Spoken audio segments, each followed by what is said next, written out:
എനിക്ക് വേണം എന്റെ മോളെ. ഇതെനിക്ക് സഹിക്കാവുന്നതിൽ അപ്പുറത്താണ് ഈ കാത്തിരിപ്പ്. സഹിക്കാനാവില്ല. എനിക്ക് സാറിനോട് കുറച്ച് കാര്യങ്ങൾ ചോദിക്കാനുണ്ട്. എന്ത് വേണമെങ്കിലും ചോദിച്ചോ, ഞാൻ എല്ലാം പറയാം. നിങ്ങളുടെ വീട് പണിതിട്ട് എത്ര നാളായി? ഒരു വർഷമായി. ആ വീട് ഞങ്ങളുടെ ഒരു സ്വപ്നമായിരുന്നു. ആരായിരുന്നു ആ വീട് ഡിസൈൻ ചെയ്തത്? ഞാനും രഞ്ജിതയും കൂടിയാണ് ആ പ്ലാനൊക്കെ തയ്യാറാക്കിയത്. രഞ്ജൻ അത്രയും കാര്യങ്ങളിലൊന്നും ഇടപെടാറില്ല. അവൾക്ക് അങ്ങനെ പ്രത്യേകിച്ച് ഇഷ്ടങ്ങളൊന്നുമില്ല. ഞങ്ങൾ എന്ത് പറഞ്ഞാലും അവളത് അംഗീകരിക്കും.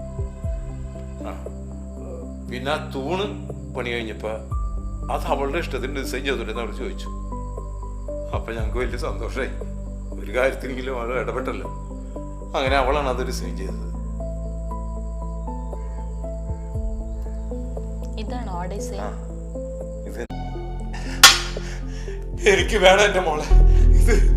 ഇതെനിക്ക് സഹിക്കാവുന്നതിൽ അപ്പുറത്താണ് ഈ കാത്തിരിപ്പ്. സഹിക്കാനാവില്ല.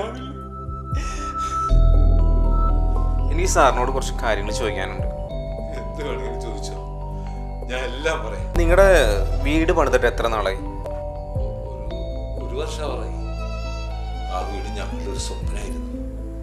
ആരായിരുന്നു ആ വീട് ഡിസൈൻ ചെയ്തത്? ഞാനും രഞ്ജിതയും കൂടിയാണ് ആ പ്ലാനൊക്കെ തയ്യാറാക്കിയത്. രഞ്ജൻ അത്രയും കാര്യങ്ങളിലൊന്നും ഇടപെടാറില്ല. അവൾക്ക് അങ്ങനെ പ്രത്യേകിച്ച് ഇഷ്ടങ്ങളൊന്നുമില്ല. ഞങ്ങൾ എന്ത് പറഞ്ഞാലും അവളത് അംഗീകരിക്കും.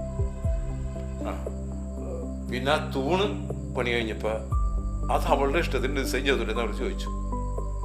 അപ്പം ഞങ്ങൾക്ക് വലിയ സന്തോഷമായി. ഒരു കാര്യത്തിനെങ്കിലും അവൾ ഇടപെട്ടല്ലോ.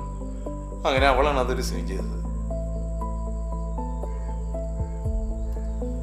ഇതാണോ ആ ഡിസൈൻ?